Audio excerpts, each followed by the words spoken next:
Hello friends, good morning. How are you doing? I hope you all are doing great and welcome to another session of learning English. So आज हमारा है conditional sentence the second conditional. Last two video में हम लोग zero conditional और first conditional पढ़ चुके हैं, है ना। कंडीशनल सेंटेंस 4 होते हैं, zero conditional, first conditional, second conditional और थर्ड कंडीशनल। अगर आपने लास्ट वीडियो नहीं देखा तो प्लीज़ आप उसे एक बार देख लो, उसके बाद इस वीडियो को देखें, बहुत ज़्यादा हेल्पफुल होगा। और आज की इस वीडियो में हम लोग पढ़ेंगे क्या, सेकेंड कंडीशनल। ठीक है, तो सेकेंड कंडीशनल सेंटेंस क्यों पढ़ना ज़रूरी है ना। और इसे हम किस तरह, क्या रूल है, क्या स्ट्रक्चर है, इन सब चीज़ों को बहुत ही आसान और डिटेल तरह से पढ़ेंगे। ठीक है, लेकिन उससे पहले मैं बताना चाहती हूँ कि सेकेंड कंडीशनल सेंटेंस क्यों पढ़ना ज़रूरी होता है। जब हम अनरियल बातें करते हैं, है ना, जहाँ कोई सच्चाई नहीं होती है, वैसी बातें करते हैं तो हम सेकेंड कंडीशनल सेंटेंस यूज़ करते हैं, या फिर सेकेंड कंडीशनल सेंटेंस यूज करके सेंटेंस बनाते हैं। जैसे अगर मेरे पंख होते तो मैं आसमान में उड़ती। क्या ये सच्चाई है? बिल्कुल नहीं, ये सच्चाई ही नहीं है और ये हो भी नहीं सकता। जब हम इस तरह की बातें करते हैं तो ये सेकेंड कंडीशनल है। और मैं बताना चाहती हूँ कि आप रूल्स को मत रटिए, क्योंकि ग्रामर में बहुत सारा रूल्स है। अगर रूल्स रटेंगे तो बहुत ज़्यादा कंफ्यूज हो जाएंगे और याद नहीं रह पाएगा आपको, है ना। तो रूल्स रटने से बेटर है कि आप समझें और सेंटेंस को समझें कि अगर सेकेंड कंडीशनल है तो उसमें किस तरह का सेंटेंस आते हैं जो तुरंत हमारा दिमाग में आ रहा, हम उसे बना सकें। और रूल्स याद नहीं करना है, इसका सब्जेक्ट है, वर्ब है ना, इस तरह से आप याद नहीं करें। सिर्फ आप देखें कि सेकेंड कंडीशनल सेंटेंस में किस तरह का सेंटेंस आते हैं, जहाँ कोई भी रियलिटी नहीं है, जहाँ सब चीज़ें इमेजिनेशन पे बातें की जा रही हैं। ठीक है, जैसे हमने बोला कि अगर मेरे पंख होते तो मैं आसमान में उड़ती, अगर मेरे पास पैसा होता तो मैं बंगला हाउस खरीदती या कार खरीदती। तो ये बातें वो व्यक्ति बोल रहा है जिसके पास पैसा ही नहीं है ना, उतना ही पैसा जो डेली का जीने खाने का हो रहा है, उससे ज़्यादा है ही नहीं।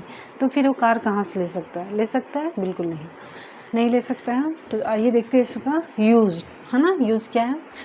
For talking about unreal situation in the present और इन द फ्यूचर। हाँ, अनरियल बातें हो रहा है प्रेजेंट में भी और फ्यूचर में ही, दोनों ही जगह हम कैसी बातें कर रहे हैं? अनरियल, जहाँ कोई भी सच्चाई नहीं है। Future has two clauses. Conditional sentence का हमेशा 2 क्लॉज होता है, एक इफ़ वाला और दूसरा मेन क्लॉज। एक जो इफ़ से सेंटेंस शुरू हो रहा है फर्स्ट क्लॉज, और दूसरा जो हमारा है मेन क्लॉज बोलते हैं इफ़ के बाद वाला। जैसे ये इफ़ से शुरू हो रहा है, ये एक क्लॉज ये है, यानी फर्स्ट क्लॉज बोल सकते हैं, और इसका मेन क्लॉज हम बोल सकते हैं। ठीक है, स्ट्रक्चर देखिए, if plus subject plus V2 plus object, है ना। इफ़ सब्जेक्ट वर्ब का सेकेंड फॉर्म इसमें यूज होता है।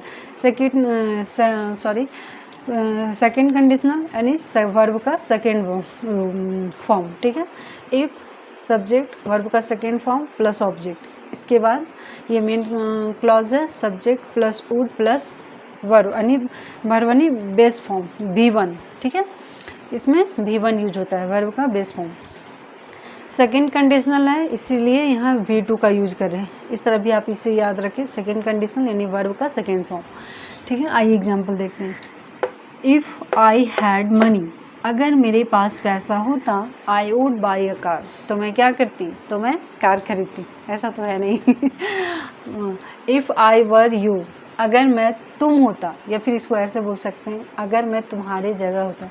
हाँ, एक जगह आप देखिए यहाँ आई के साथ वर क्यों लगा है, अगर आपके दिमाग में, चूँकि हम इसमें V2 लगा रहे हैं। ठीक है, तो ये इसका सेकेंड फॉर्म है। इफ़ आई वर यू, अगर मैं तुम होता या फिर तुम्हारी जगह होता, जो बोले, I would drive a car carefully. ये वाक्य, ये सेंटेंस तब बोला जा रहा है, दो लोगों के बीच बात हो रहा है, एक पहला पर्सन एक दूसरा पर्सन। ऐसे समझिए, पहला पर्सन बोल रहा है दूसरे को कि अगर हम तुम्हारी जगह होते तो कार बहुत ही ध्यान से चलाते। क्यों? हो सकता है दूसरा पर्सन वो केयरलेस कार चलाता है, बहुत रफ चलाता है, बहुत फास्ट चलाता है ना, एक्सीडेंट भी हो सकता है। तो उसे वो बता रहा है कि इफ़ आई वर यू, अगर मैं तुम्हारी जगह होता, अगर मैं तुम होता, तो कार को बहुत ही ध्यान से चलाता। ठीक है, इफ़ डॉग्स हैड विंग्स, क्या बोल रहा है, इफ़ डॉग्स हैड विंग्स, अगर कुत्ते के पंख होते, ऐसा हो सकता है क्या, कुत्ते के पंख होते दे वुड फ्लाई, तो क्या करते, उड़ते, लेकिन ये कभी हो नहीं सकता है, क्योंकि हम लोग सेकेंड कंडीशनल बना रहे हैं, इसमें सारी चीज़ें अनरियल होंगी, कोई भी सच्चाई नहीं है। If I one the lottery, इसे वॉन नहीं पढ़ते हैं ना, इसका प्रोनाउंसिएशन ONE, वन होता है ना, उसी सेम प्रोनाउंसिएशन इसका भी। If I one the laundry I would travel the world, अगर मैं लॉटरी जीत जाता तो मैं पूरी दुनिया का सैर करता, क्या करता, मेरी भी ख्वाहिश है, पता नहीं कब फुलफिल होगा, तो पूरी दुनिया नहीं पर all over India. I would travel the world. If she were here, अगर वह यहाँ होती, if she were here she would help us, तो वो हमारी मदद करती, हम सबकी मदद करती। If she were here she would help us, ठीक है, सारी बातें फेक हैं, फेक नहीं बोल सकते, अनरियल है, सच्चाई बिल्कुल भी नहीं है ना। और इस तरह का सेंटेंस जब हम बोलते हैं तो वो सेकेंड कंडीशनल सेंटेंस होता है ना।